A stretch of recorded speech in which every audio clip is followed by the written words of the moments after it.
Welcome to the Salmon Runs YouTube. Enjoy the video. In this video, I will show how to reset the oil light on your Dodge Ram. Start by parking on level ground, engage the parking brake, and turn the ignition to the on position without starting the engine.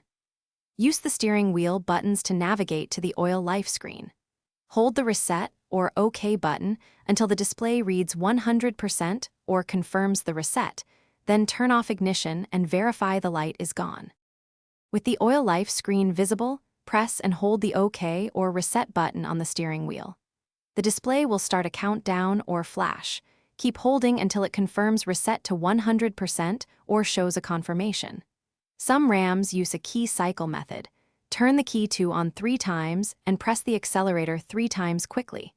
If the reset does not complete, try again after checking battery and connections. Quick recommendation: if you read manuals or guides while working, the new Kindle Paperwhite fits perfectly in a toolbox or on your lap and is easy to hold. It has a glare-free display and long battery life, so you can follow procedures without screen glare or battery anxiety. If you're finding this video helpful, please subscribe and like now, and check the description for the Kindle link and other deals. Now let's get back to the video. Sometimes the oil light won't reset due to pending maintenance codes or a failing sensor, so use an OBD2 scanner to clear codes or read messages. Check the oil level and condition and perform an oil and filter change before attempting a reset. Inspect the oil pressure sensor connector and relevant fuses, and consider professional service if electrical faults persist.